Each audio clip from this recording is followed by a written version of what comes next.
Qala al-Imam Muhyiddin Abu Zakaria Yahya bin Sharaf An-Nawawi fi kitabih Riyadhus Shalihin min kalami Sayyidil Mursalin.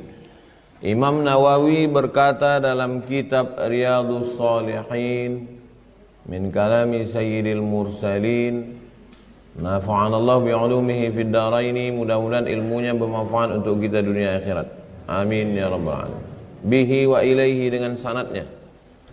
Wa an Abi Sa'idin al-Khudri, dari Abu Sa'id al-Khudri radhiyallahu anhu, qala, dia berkata, qala Rasulullah sallallahu alaihi wasallam, Nabi Muhammad sallallahu alaihi wasallam bersabda, kaifa an'am, bagaimana aku, kaifa an'amu itu bahasa Arabnya kaifa afrahu, bagaimana aku bisa bahagia. Kaifa an'amu, bagaimana aku senang, bagaimana saya boleh bahagia. Wa sahibul qarni, sahibul qarni, sahib yang punya, qarni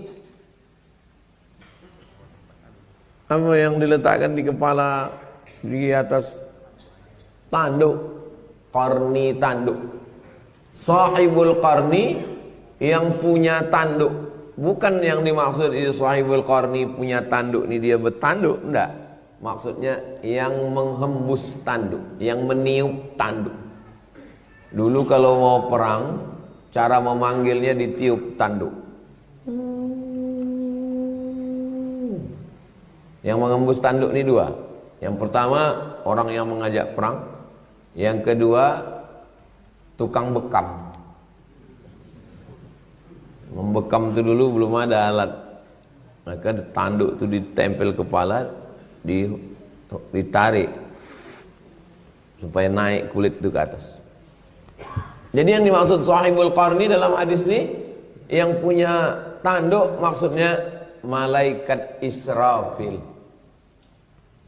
Bagaimana aku bisa senang sedangkan yang punya tanduk, maksudnya malaikat Israfil, qadil taqamal qarna, sudah melekatkan tanduk ke mulutnya, wastama'al izna, dan dia sudah mendengarkan izin dari Allah untuk menghembuskan, kita tak menyebutnya tanduk, sangkakala.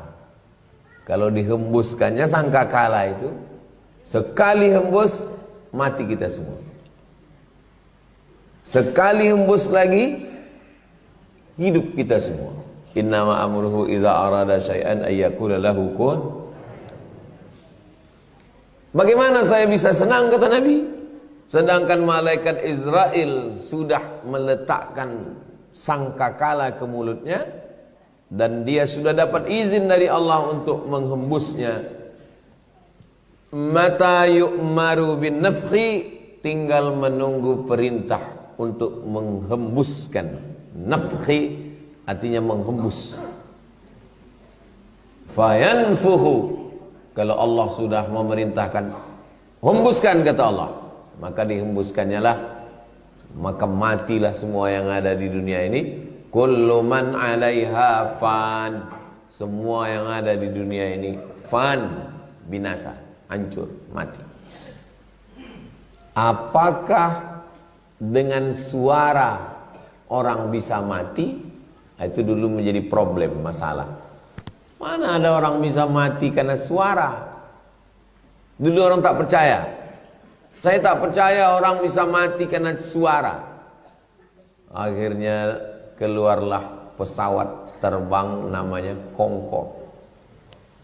Keluar pesawat Concorde, dihidupkan pesawat Concorde ini, mati orang. Kaca-kaca pecah. Jangankan suara Concorde, sekarang di Jawa Timur ada namanya Sonhorek. Kalau sudah lalu dia jatuh genteng-genteng yang ada di atap, suara-suara menggelegar pecah. Jadi rupanya suara bisa membuat orang mati. Orang mati karena suara itu karena ke telinga atau ke jantung? Kalau ke telinga, pecah gendang telinga. Dia ke jantung. Dulu saya sangka ke telinga, rupanya ke jantung. Ustaz tahunya ke jantung itu kapan? Waktu acara, mereka pakai sound horek tuh. Saya lalu ke depan.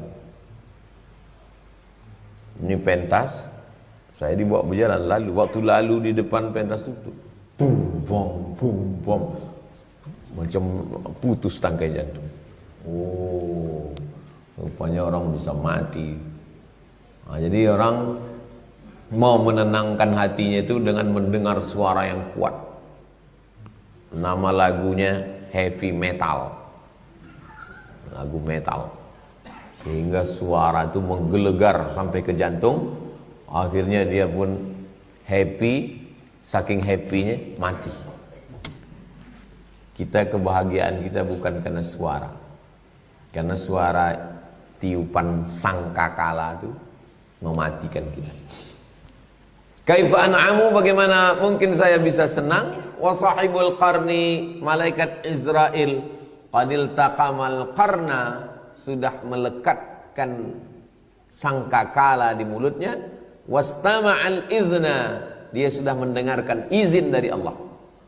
Mata yu'maru bin nafkhi, kapan, bila dia mendapatkan perintah, kalau kata Allah tiup, hembuskan, fayanfu, maka dia hembuskan, dia tiupkan, hancur.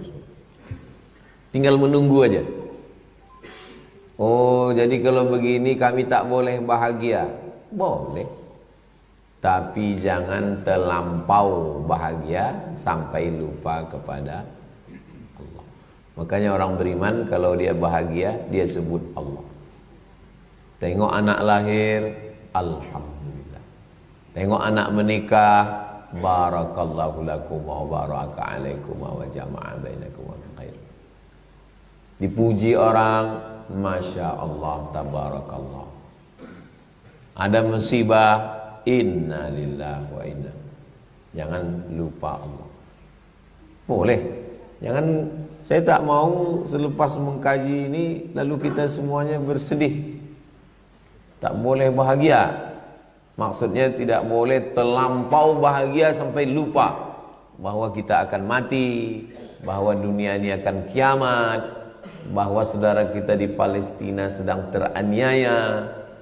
Mudah-mudahan Allah menolong saudara kita di Gaza. Amin ya rabbal alamin. Fakana dzalika thaqula. Fakana dzalika itu thaqula. Thaqula dari kata saqil, berat. Ala ashabi Rasulullah sallallahu alaihi wasallam.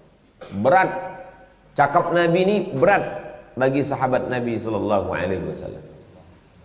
Sahabat 3. Man laqiyan nabiyya sallallahu alaihi wasallam, jumpa dengan Nabi, wa amana bihi, beriman kepada Nabi, wa mata 'alal Islam, meninggal mati dalam keadaan Islam. Sahabat Nabi. Kalau disebut sahabat itu artinya 3. Jumpa dengan Nabi, beriman dengan Nabi, meninggal dalam keadaan Islam. Itu sahabat.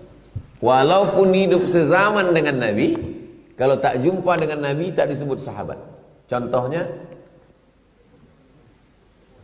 Uwais Al-Qarni, sezaman dengan Nabi, tapi dia di Yaman, Nabi di Makkah, Madinah, dekat, tak datang dia, sebab dia menjaga emaknya. Dia tak disebut sahabat. Dia masuk ke tabi'in, sebab dia jumpa sahabat. Kita ni sahabat pun tidak, tabi'in pun tidak. Tabi'in. Mengikut. Fakana dzalika thaqula, itu thaqula, thaqil, berat, ala ashabi Rasulullah, bagi sahabat Nabi SAW. Faqala lahum, maka Nabi berkata kepada mereka. Nabi tahu ini cakapku ini berat. Maka Nabi berkata, apa kata Nabi? Qulu, ucapkanlah. Kalau berat dalam hati kamu, ucapkanlah hasbunallahu wa ni'mal wakil. Hasbunallahu wa ni'mal wakil. Hasbu, cukup. Hasbu, cukup. Nah, kami. Hasbunallah, cukuplah Allah kepada kami. Wa ni'mal wakil, ni'ma sebaik-baik wakil, sebaik-baik penolong.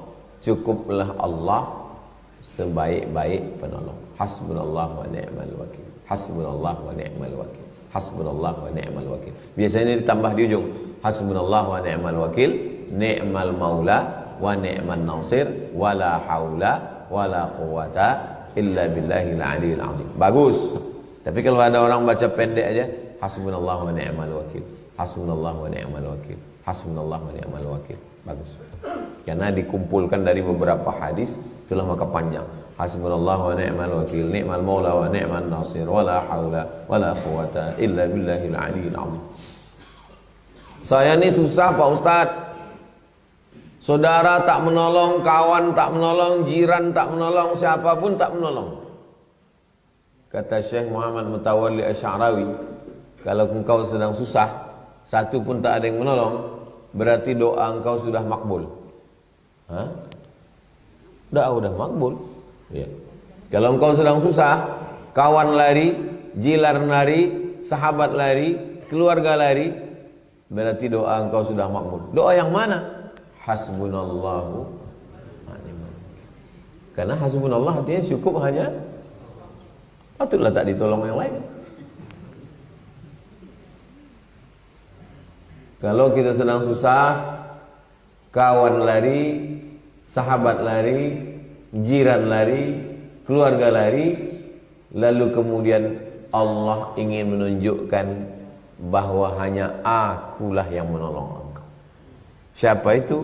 Nabi Ibrahim alaihissalam. Ketika dia akan dibakar oleh Namrud, maka doa dia adalah hasbi Allah. Ini hasbuna kami. Kalau sendiri hasbi Allah. Ada juga nama orang hasbi. Hasbi cukup aku. Hasbi Allah, cukuplah Allah menolong aku. Hasbunallah wa ni'mal wakil. Hasbunallah wa ni'mal wakil. Kalau kita merasa ada sesuatu yang berat dalam hidup kita, maka salah satu zikir yang diajarkan Nabi, hasbunallah wa ni'mal wakil. Hasbunallah wa ni'mal wakil. Hasbunallah wa ni'mal wakil. Hasbunallah wa ni'mal wakil.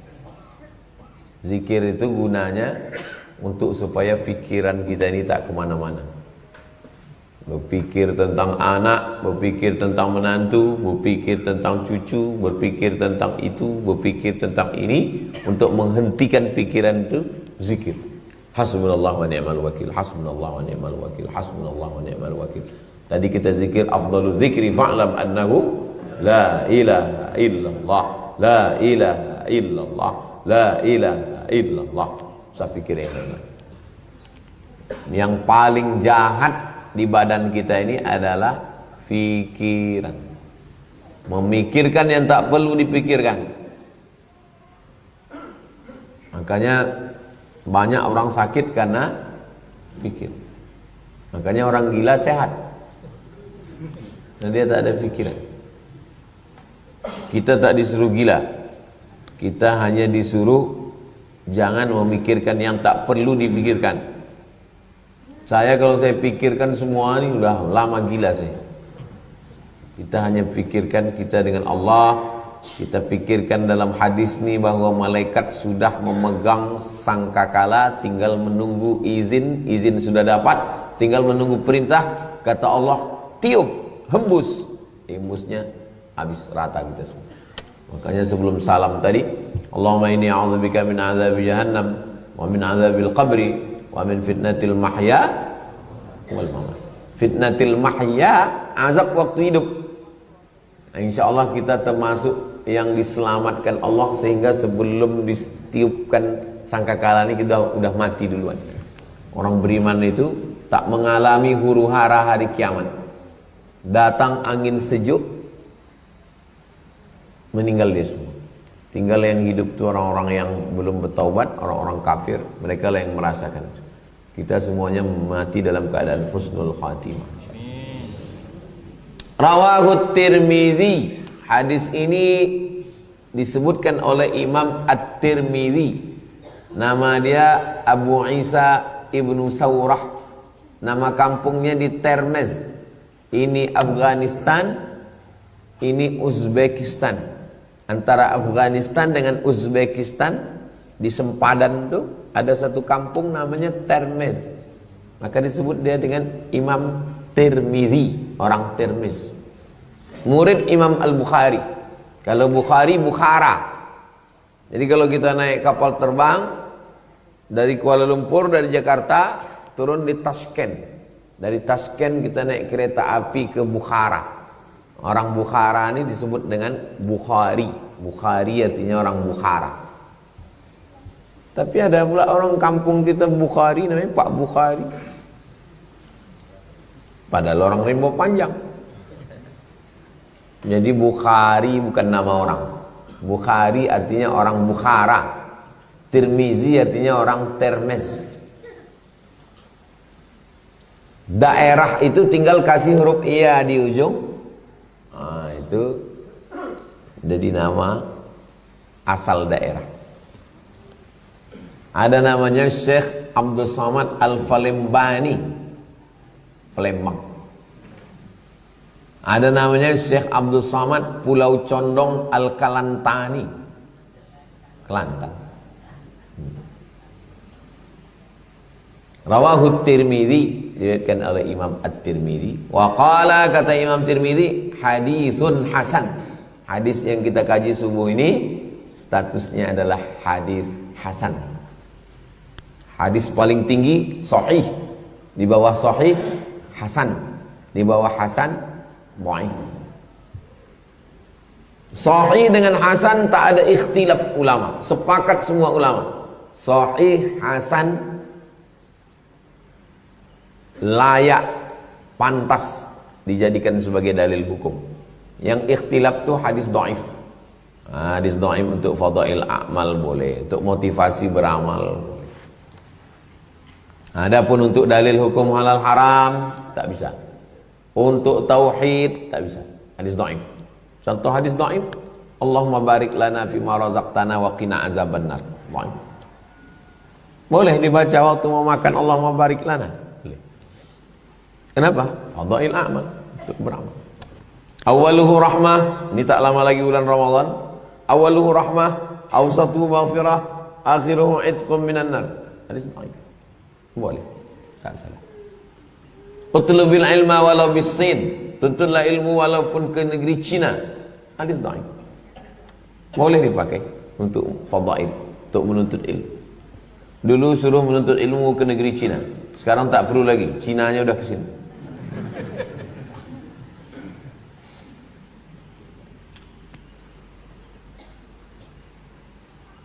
Hadisun hasan. Setelah itu Imam Nawawi menjelaskan makna yang ada dalam hadis ini. Al-qarnu, qarnu tanduk, wasur, tanduk artinya sangkakala. Sampai hari ini orang Yahudi memanggil pakai tanduk. Coba tulis di Google, tulis di YouTube. Orang Yahudi memanggil. Cara orang Yahudi memanggil ibadah. Tiup pakai tanduk. Yahudi memanggil.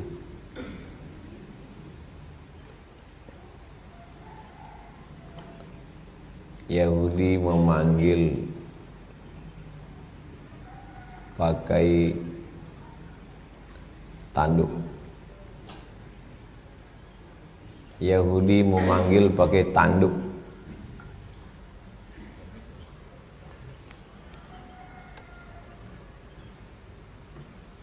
Yahudi memanggil. Lengkung tanduk. Sampai hari ini Yahudi masih pakai. Yahudi pakai tanduk, Nasrani pakai lonceng. Yahudi pakai tanduk. Orang Islam pakai suara. Allahu Akbar, Allahu Akbar. Tapi kalau malam tahun baru semua jadi Yahudi.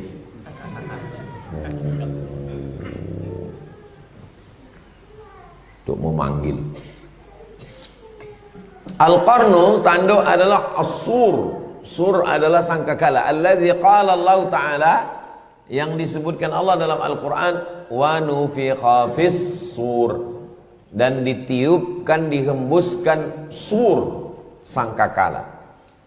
Kadza fassarahu Rasulullah sallallahu alaihi wasallam, demikian ditafsirkan, dijelaskan oleh Nabi Muhammad sallallahu alaihi wasallam. Ada golongan yang mengatakan dunia ini tidak akan hancur.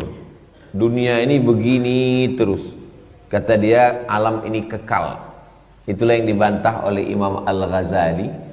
Nama kitabnya Tahafut Al-Falasifah. Tahafut kehancuran, Al-Falasifah, orang-orang falsafah, orang-orang filsafat yang mengatakan dunia ini tak hancur. Kata dia, alam ini qadim, wujud qidam, sifatnya qidam. Yang bersifat qidam itu namanya qadim. Kata dia, alam ini qadim. Kalau alam ini qadim, berarti ada dua yang qadim. Alam qadim, satu lagi siapa qadim? Allah. Syirik. Orang yang mengatakan alam ini qadim, berarti dia sudah mempersekutukan Allah. Yang qadim hanya Allah. Ya qadim, ya qadim, wahai engkau yang kekal, qadim. Tapi kalau nanti kalau ada adik-adik mahasiswa disuruh mimpin zikir, jangan ya Rahman ya Rahim aja. Ya Rahman ya Rahim, ya Rahman ya Rahim, jangan ya qadim. Karena pernah ada orang ya qadim, datang panitia, mohon maaf Pak, Kapolres hadir gitu.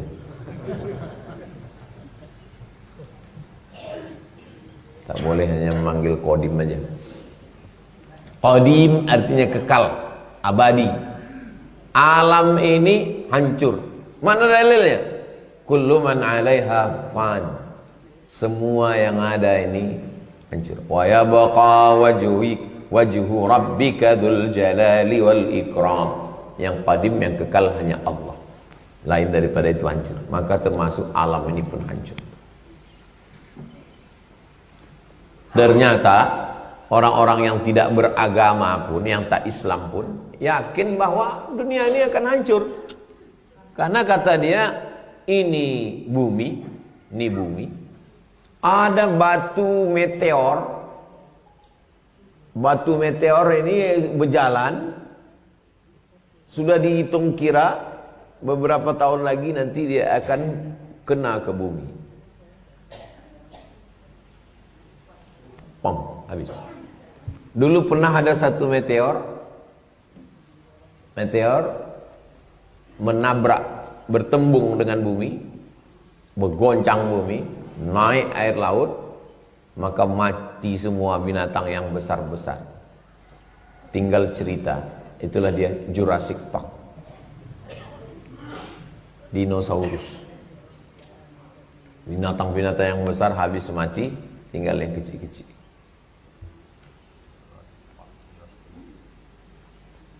Kata dia ada satu lagi meteor. Nanti meteor ini dia tidak melanggar bumi, tak bertembung dengan bumi, dia hanya lalu saja. Ini meteor, dia lalu aja, lewat aja, lalu. Dan meteor ini macam besi berani. Besi berani ini apa bahasanya? Magnet. Rupanya besi ini ada yang berani, ada yang tak berani. Magnet. Magnet ini kan menarik besi yang ada. Jadi ada satu meteor yang dia macam magnet. Begitu dia lalu di bumi ini, maka semua besi-besi yang ada ini dia tarik. Waktu dia lalu, tak jadi kiamat, tapi semua besi ini dia tarik. Maka rumah orang yang selamat hanya rumah kayu. Rumah kayu yang selamat. Adapun ini kalau di atas ini besi, habis terangkut semua. Ini besi. Besi-besi ambil. Termasuklah besi-besi yang ada di dalam. Jadi siapa yang gigi besi, lutut besi, kepala besi, tertarik semua. Maka kata dia, alam ini balik lagi macam zaman dulu balik. Tak ada lagi besi. Kita pun balik macam zaman batu balik. Ini teori lah. Teori. Jangan habis dari sini takut semua, besi jual. Artinya, orang yang tak bertuhan pun, yang tak percaya sama Tuhan, dia yakin bahwa dunia ini akan hancur. Karena kata dia pernah ada bergoncang dunia, mati binatang yang besar, dan akan lalu lagi meteor. Ini meteor ini batu-batu di langit itu. Kenapa batu itu? Wa banaina fawqakum sab'an shidada. Kami bina, kami bangun di atas kamu itu ada 7 lapis. Sab'an 7 shidada yang kuat.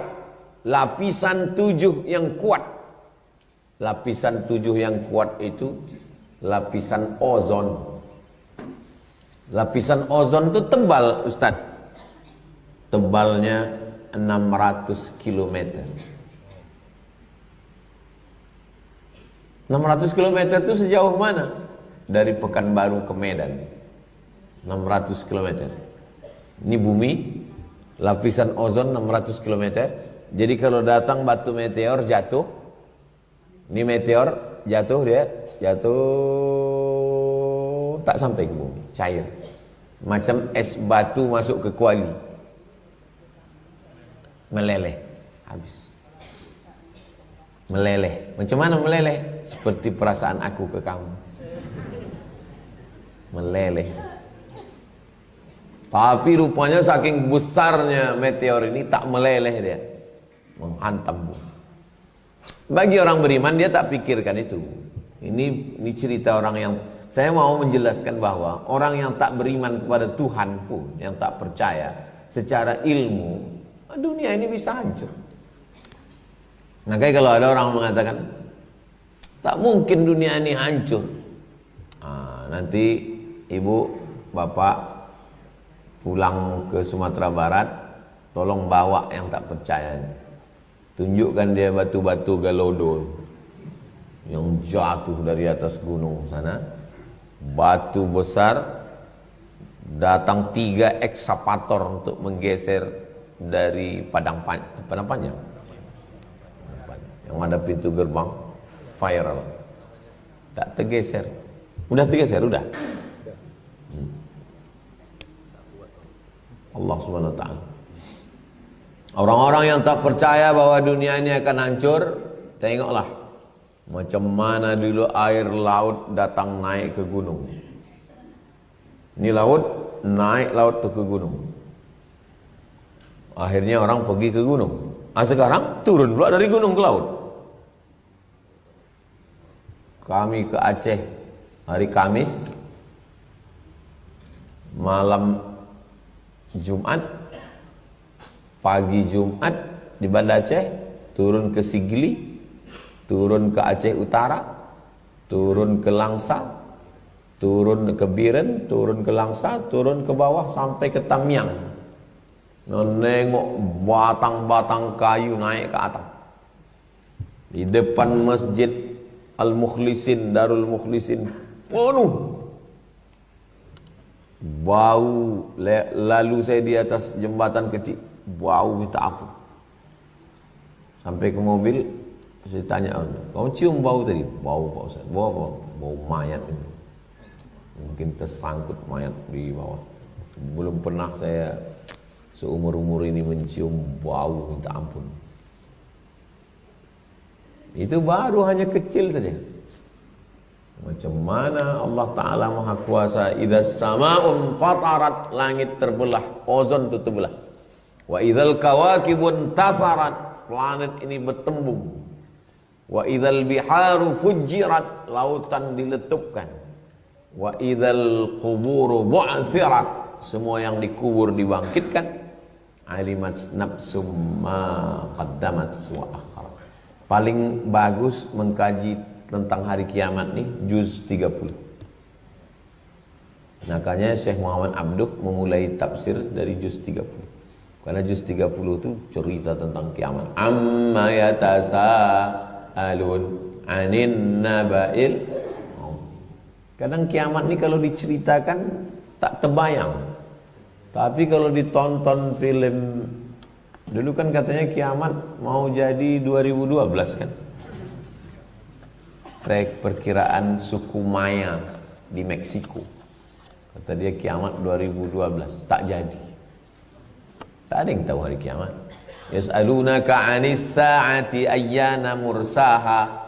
Mereka bertanya kepadamu kapan hari kiamat? Qul, katakan ya Muhammad SAW, la ya'lamuha illahu, tak ada yang tahu kecuali Allah. Maka ada satu ustaz khusus hari kiamat, namanya Ustaz Hari Kiamat dari Payakumbuh, Ustaz Zulkifli Muhammad Ali.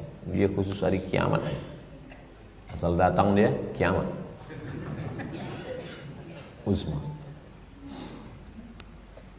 Itu tadi hadis 409. Kitab yang kita baca kitab Riyadhus Shalihin. Bagus kitab Imam Nawawi.